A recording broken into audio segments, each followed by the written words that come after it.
అలసిన మీ శరీరానికి శక్తి, బలం, ఆరోగ్యం కావాలా? Second shilajit resin.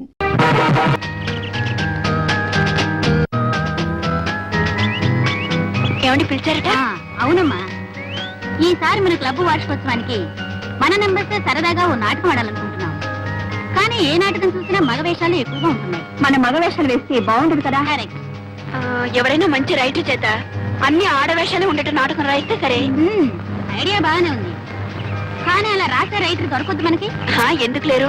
చక్రపాణిని ఒక గొప్ప రైటర్ ఉన్నారండి. ఆయన నీకు తెలుసా? తెలుసంటే బాగానే తెలుసు.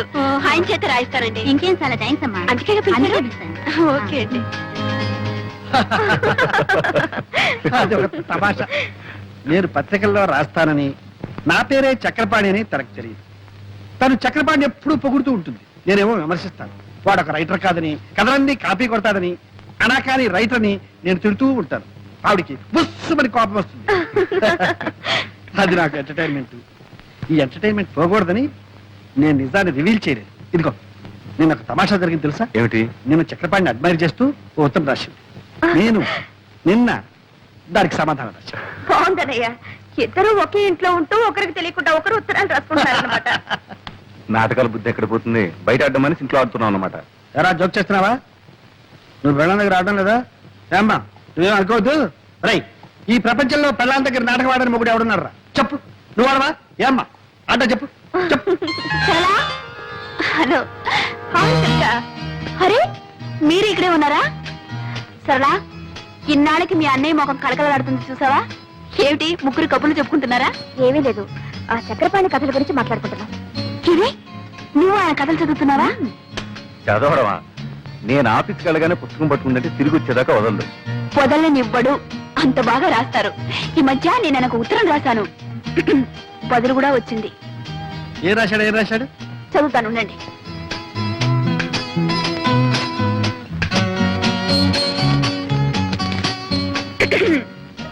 శ్రీమతి దుర్గా ప్రసాద్ గారికి మీ ఉత్తరం అందింది. మీ అభిమానానికి చాలా కృతజ్ఞుణ్ణి. మీ భర్త కూడా ఒక రచయితని, ఆయన రచనలు ఏ పత్రికలోనూ పడటం లేదని, ఆయన మీద మీకున్న అసంతృప్తిని తెలియజేశారు. మన దేశంలో ఎందరో మహాకవులు, మహారచయితలు అలా మరుగున పడి ఉన్నారు. మీ భర్త కూడా ఒక మహారచయిత అయి ఉంటాడు. ఎప్పుడో ఒకప్పుడు తప్పకుండా వెలుగులోకి వస్తాడు. సర్లేండి. చూసారా, మీరేమో ఆయన కాపీ రైటర్ని తీసి పారేస్తున్నారు. ఆయన మిమ్మల్ని గొప్ప రచయిత అని మెచ్చుకుంటున్నారు. అదే ఆయన గొప్పతనం. గొప్పతనమే. నన్ను గొప్పాడు చేసి అతను గొప్పాడైపోయాడు. ఏడ్చిందో ఏడ్చాడో ఆయన గొప్ప మనిషి. అన్నట్టు మా క్లబ్ యానివర్సరీకి ఆయన చేత ఒక నాటకం రాయిస్తున్నాం. ఆ బాధ్యతంతా నాకే అప్పగించారు తెలుసా? ఇక కథ వచ్చినట్టే.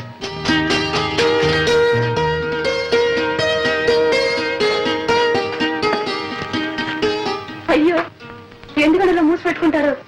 నేను ఎప్పుడైనా మీ కాగితం ముక్క ఒకటి చూసానా లేకపోతే చదివానా? నువ్వు చదివితే నా బండారం ఎప్పుడో బయటపడి ఉండేది. సరే కానీ మరి ఎవరు? చక్రపాణి. ఆ చక్రపాణి నాటకం రాసి నీకు పంపించాడా? రాయటం అయిపోయింది, రేపే పంపిస్తాను. నిన్నే ఉత్తరం రాశారు. వాడే రాస్తాడు. రాసి ఈ పనికి పంపించండి. ఏమండి, నాకు తెలియక అడుగుతాను, ఆయన అంటే నీకు ఎందుకు అసూయ? అసూయ? వాడికి రాయడమే చేస్తాడు. వాడంటే అసూయ ఏమిటి ఆయనకు రాయడం? మీరు కాదు తీసుకోండి. ఆ సింహాన్ని ఎట్లా పంపించు? పంపిస్తాను.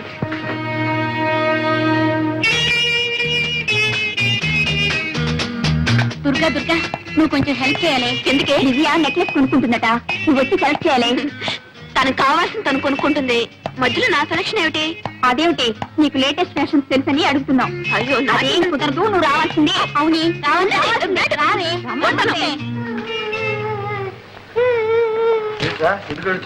ఏంటో స్కూల్లో గొడవ చూపించమ్మా. ఏమిటమ్మా ఇది? డాడీ, నా ఫ్రెండ్ లలిత నేను ఫైటింగ్ చేసినప్పుడు కింద పడేసి నన్ను కొట్టింది. కింద పడ్డాక గాజులన్నీ పగిలిపోయి గుచ్చుకుని రక్తం వచ్చింది చూడు డాడీ. నేను ఏడుస్తున్నప్పుడు ఆ లలిత లేదు, నాకు బంగారు గాజులున్నాయి నీకు లేవు అని వెక్కిరించింది. డాడీ, నాకు కూడా బంగారు గాజులు చేయించవా? అలాగేనమ్మా, చేస్తాను. చిన్నబాబు, 600 100 చిన్నమ్మకి బంగారు గాజులు చేయించాలి. సరేలేరా, ముందు పాపను తీసుకెళ్ళి ఆయింట్మెంట్ ఏదైనా. అయ్యా, చిన్నమ్మ గారికి బంగారు గాజులు.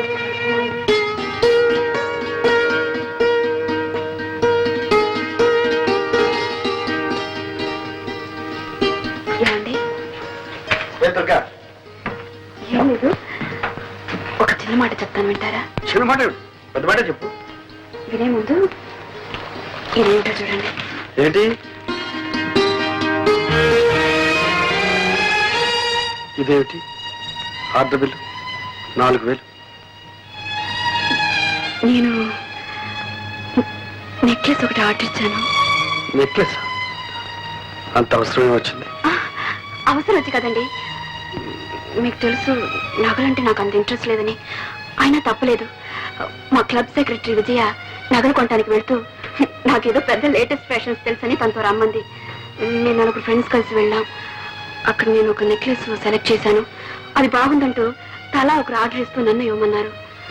నేను తప్పించుకుందామని ఎంతో ప్రయత్నించాను. కానీ అందరూ చేరి నన్ను బలవంత పెట్టేశారు. ఏమండి, ఇన్నేళ్లలో మిమ్మల్ని ఏమీ అడగలేదండి. నువ్వు అడగక్కర్లేదు దుర్గ. ఉంటే నిలువెత్తిన బంగారమే తొడిగేసేవాడు. కానీ నా పరిస్థితి నీకు తెలుసు. ఫోన్లేండి, అంత కష్టంగా ఉంటే మా పుట్టి నుంచే తెప్పించుకుంటా.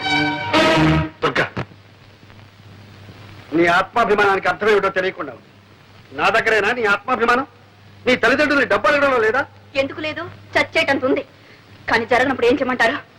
అది ముందే ఆలోచించుకోవాల్సి. నిజమే, ఆలోచించవలసిందే. తొందరపడ్డాను. ఇప్పుడు నన్ను ఏం చేయమంటారండి? మాకంత స్తోమత లేదు, సంపాదన లేదని ఇచ్చిన ఆర్డర్ని క్యాన్సిల్ చేయమంటారా? ఫ్రెండ్స్ నలుగురిలో నన్ను చులకనవ్వమంటారా? దుర్గా దుర్గా, ఎందుకు ఆవేశపడతావు?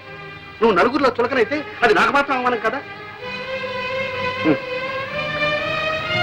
సరే, నేనే ఎలాగో సర్దుకుంటాను.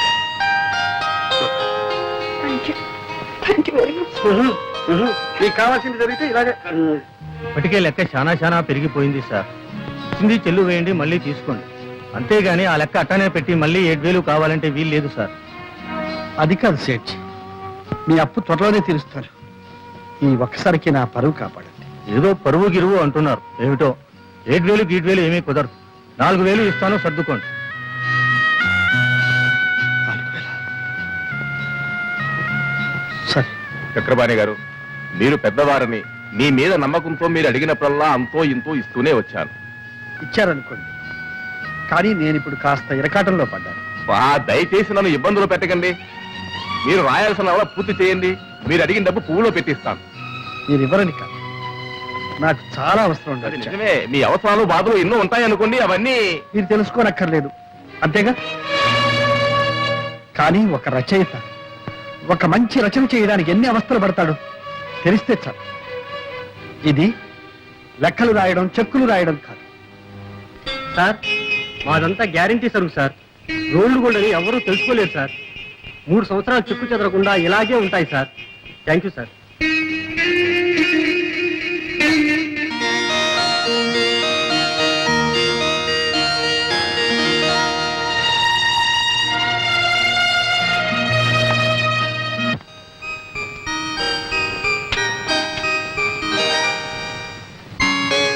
దుర్గా, వస్తున్నానండి. నీకు ఒక సర్ప్రైజ్. ఏమిటి? కళ్ళు మూసుకో, చెప్తా. చెప్పండి. కళ్ళు మూసుకో. సరే. ఇదేమిటో చూడు.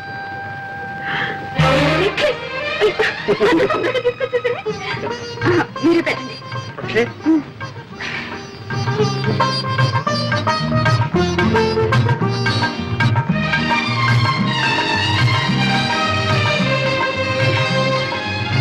చాలా బాగుందండి. చాలా థ్యాంక్స్. కవిత ఎక్కడ? ఇంకా స్కూల్ నుంచి రాలేదు. ఎదిగో, ఈ గాజులో కవిత. ఏమిటండి ఈరోజు మీకు ఏమైంది? ఏం కాదు. చూడు, నీ సంతోషం అంతా క్లబ్ లో మీ మెంబర్స్ తో. నా ముద్దులో ముడిచాడు చెప్పేస్తాను. సరళా, సరళా, వస్తున్నా.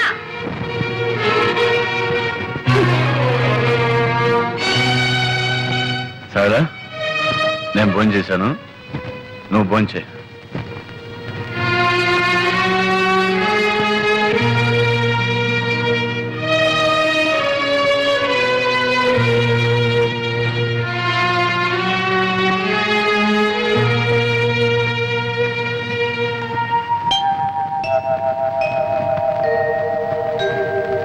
సారీ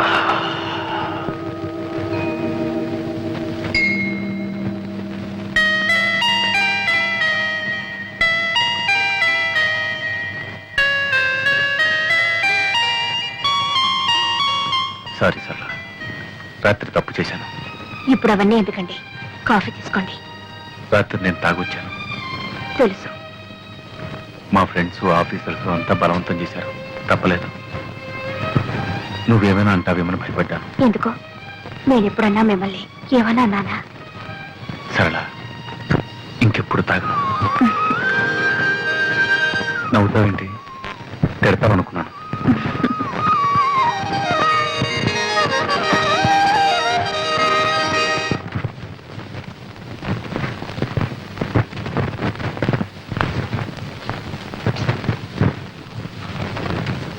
ఇంటికి వచ్చుకున్నావు డబ్బు మిమ్మల్నే ఇంటికి వచ్చుకు నాకు డబ్బు కావాలి. డబ్బా మొన్న కూడా 20 రూపాయలు ఇచ్చాను. ఇస్తే నేనే మింగేసానా లేకపోతే దాచుకున్నానా? ఆ మాట నేను అన్నానా? అప్పుడే అయిపోయిందా అని అడిగాను. అడుగుతారు, మీరు అడుగుతారని నాకు తెలుసు. అందుకే మీరు ఇచ్చిన ప్రతి పైసాకు లెక్క రాసి పెట్టాను. ఎక్కరాయమని నేను చెప్పలేదే. చెప్పరు. సమయం వచ్చినప్పుడు చెప్పుతో కొట్టినట్టు అంటారు. నేనెందుకు పడాలి? లెక్కలు తీసుకొస్తాను, చూసుకోండి.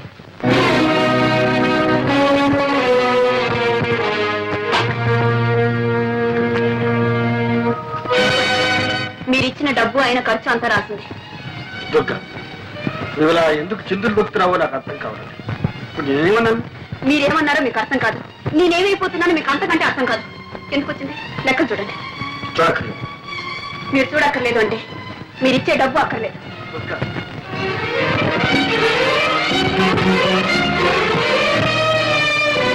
డబ్బు ఖర్చు 300, విరాళాలు 350. ఇదే ఖర్చు అయితే దీనికి లెక్కలు రాయడం దీనికి కాగితం దండగా. అంటే నేను చేసిందంతా దండ ఖర్చునేగా? దుర్గా, ఉన్నప్పుడు ఏది దండం ఖర్చు కాదు. లేకపోతే లేదని చెప్పచ్చుగా. నా దండ ఖర్చుకి నేనే ఏదైనా ఏర్పాటు చేసుకునేదాన్ని. దుర్గా, నాకు తెలుసు నీకు అమ్మ నాన్న ఉన్నారు. నిన్ను అవసరానికి ఆదుకుంటా. నేను ఇవ్వకపోయినా నీకు గడుస్తు, నేను లేకపోయినా నువ్వు బ్రతక.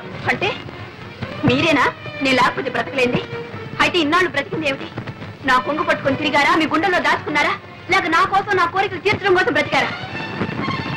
అది నీకు కాకపోయినా నీ మనసుకు తెలుసు. దుర్గా, ప్రేమ ఉన్న చోటనే సహనం ఉంటుంది, త్యాగం ఉంటుంది. మీరు నా కోసం అంత త్యాగం ఏం చేశారని? నేనా? నా రక్తం ధారబోసి సంపాదిస్తున్నాను. నా ఆరోగ్యానికి కూడా లెక్క చేయకుండా సంపాదిస్తున్నాను. నా సంపాదన విలువ నీకు తెలియదా? అవును, నాకు మీ కష్టం తెలీదు, మీ బాధ తెలీదు. మీరు రక్తాన్ని దారపోసి సంపాదిస్తున్నారు, నేను మిమ్మల్ని పీల్చి పిప్పి చేస్తున్నాను, అంతేగా. చెట్టుకొచ్చింది. మీకు ఆ బాధ వద్దు, నాకు ఈ బాధ వద్దు. ఎవరి బ్రతుకులు వాళ్ళు బ్రతికితేనే హాయిగా ఉంటుంది. నేను లేకపోతే మీకు హాయిగా ఉంటుంది.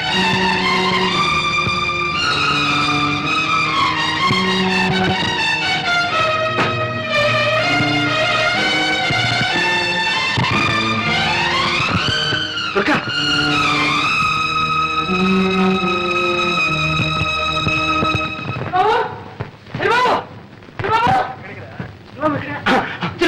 అమ్మగారు వెళ్ళిపోతున్నారు. అవును, ఇల్లు వెళ్ళిపోతున్నారు. చిన్నవాడిని తీసుకెళ్ళిపోతున్నారు. ఎక్కడికి వెళ్ళి నన్ను వదిలిపెట్టి ఎక్కడికి వెళ్ళిపోతుంది? వెళ్ళిపోతుంది. ఒరే, అతి దగ్గరగా ఉన్న ప్రేమ అప్పుడప్పుడు కొంత దూరాన్ని కోరుకుంటుంది. ఎందుకో తెలుసా? మళ్ళీ ఇంత బలాన్ని ఆయుష్ని పుంజుకుని రావడానికి.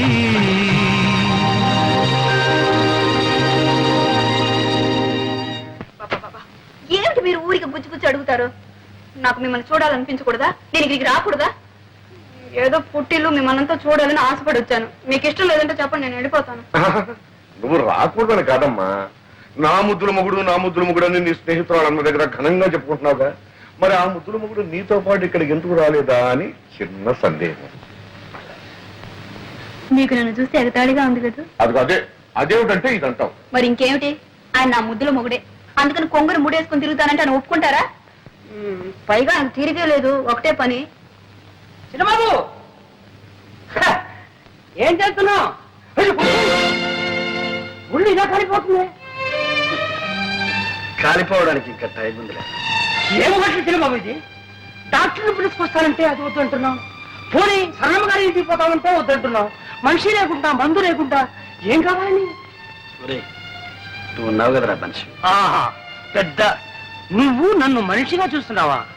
మందిస్తే తీసుకుంటున్నావా? గంజిస్తే తాగుతున్నావా? అలాంటప్పుడు నేను ఎందుకుంటాను ఇక్కడ? నేను ఎవరిని? నాకు ఇంట్లో ఏం చోటుందని? నువ్వు కూడా దుర్గలాగానే మాట్లాడుతున్నావు. అయ్యో అయ్యో, ఇప్పుడే అర్థమవుతుంది ఆమె బాధ ఏమిటో. చిన్నబాబు, నువ్వు ఏమనుకున్నా సరే, నీలాంటి గుంటి వాడి దగ్గర ఎవరు వచ్చినా అలాగే అయిపోతారు. కాదు, పైకి అలా కనిపించిన ప్రేమ ఉన్నవాళ్ళు ఎవరైనా అలాగే ఉంటారు. అందుకే అన్నా, ఎంత వింత ప్రేమ ఇది, ఎంతమంది బాధ ఇది. చిన్నబాబు, ఈ ప్రేమ గీమ ఏమీ నాకు తెలియదు. కానీ ఒకటి మాత్రం ఖాయం, ఒక్క క్షణం నేను ఈ ఇంట్లో ఉండను. పనికి రాని మనిషి ఉండి ఏ లాభం? అమ్మగారికి కన్నవారి ఇల్లు ఉంది, వెళ్ళింది. వీడెక్కడ వెళ్తాడు? వీడెవరు ఉన్నారు?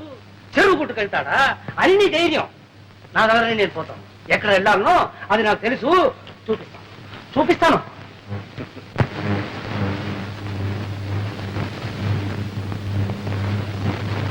అన్నయ్య, అన్నయ్య, ఏమిటమ్మా ఇలా వచ్చావు? ఏమన్నయ్యా, మేమంతా చచ్చాం అనుకున్నావా? అమ్మా, ఎందుకమ్మా నా మీద? మరేమిటి, ఇంత సుస్థి చేస్తే మాకు కబురు చేయకపోగా సింహం వెళ్ళి చెప్తానంటే వద్దని ఒట్టు వేయించుకున్నావట.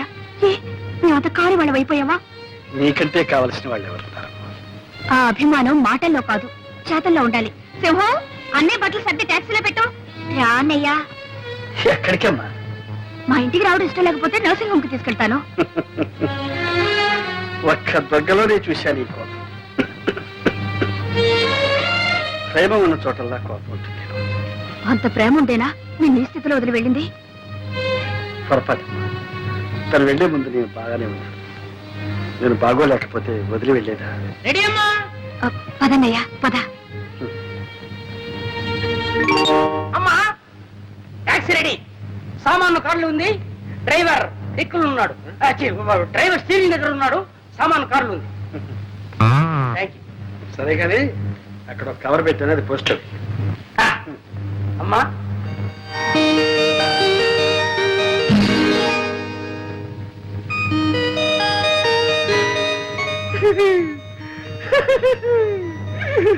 శ్రీమతి దుర్గప్రసాద్ రాజ్యే.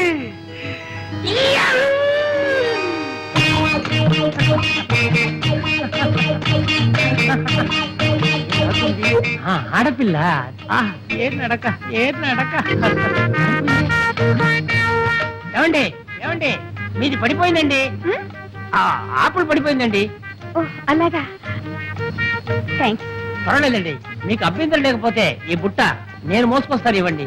పర్వాలేదండి, నేనే మోసుకెళ్తాను. అది కాదండి, అంత శ్రమ మీకెందుకండి, నేను మోసుకొస్తాను, ఇవ్వండి.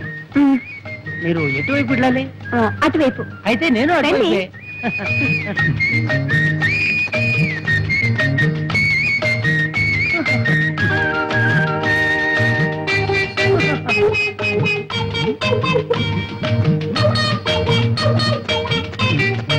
ఏమండి అయిపోయారు? ఇదే మా ఇల్లండి. అంత దూరం నుంచి శ్రమపడి ఈ బుట్ట మోసుకొచ్చినందుకు చాలా థ్యాంక్స్ అండి. దీంట్లో ఏముందండి బరు, కావాలంటే మిమ్మల్నే మోయగలను. నన్ను మోసేవాళ్ళు వేరే ఉన్నారులేండి. అంటే మీకు పెళ్లి అయిపోయిందనమాట. మీరు నా వదిన. పట్టండి మీ బుట్ట. ఛీ, మీ వెనక పడ్డానే, అంతా నా తల రా. ఇదొకటి పోస్ట్ చేయాలి. ఇక్కడ ఉందే.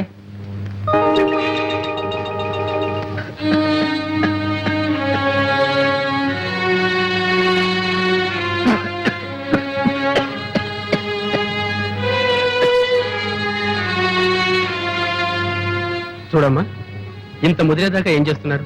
ఎందుకు డాక్టర్ అలా భయపెట్టేస్తారు? నాకేం బాగానే ఉన్నాను. పేషెంట్స్ కి ఆధైర్యమే పెద్ద మంది.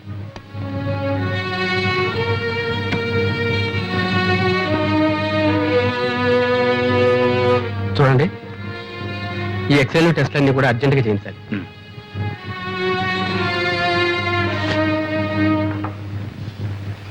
దుర్గా, నాతో నిజం చెప్పమ్మా, మీరేమన్నా దెబ్బలాడుకున్నారా? మీ అనుమానాలకి నేను సమాధానం చెప్పలేను. మేము ఎందుకు దెబ్బలాడుకోవాలి? మాకేం తక్కువైందని? చూడు, మొన్న నాకు నెక్లెస్ చేయించారు. పాపకు గాజులు కూడా చేయించారు. అదంతా సరే అమ్మా, నువ్వు వచ్చి ఇన్నాళ్ళైంది. అల్లుడి దగ్గర నుంచి ఒక ఉత్తర ముక్కైనా రాలేదే? అబ్బే, అది ఆయన తప్పు కాదు. వెళ్ళగానే నేనే ఆయనకు ఉత్తరం రాస్తానని చెప్పాను. బహుశా నా ఉత్తరం కోసం ఎదురు చూస్తూ ఉంటారు.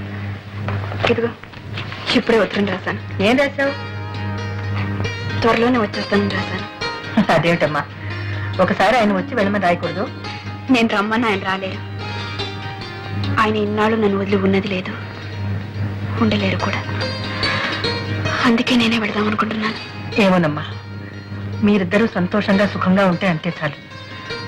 కన్నవాళ్ళం, మాకంతకన్నా కావాల్సింది ఉంది. మీ వదిన ఉత్తరం రాసిందమ్మా. ఏం రాసిందన్నయ్య వదిన? ఏముంది, మామూలే.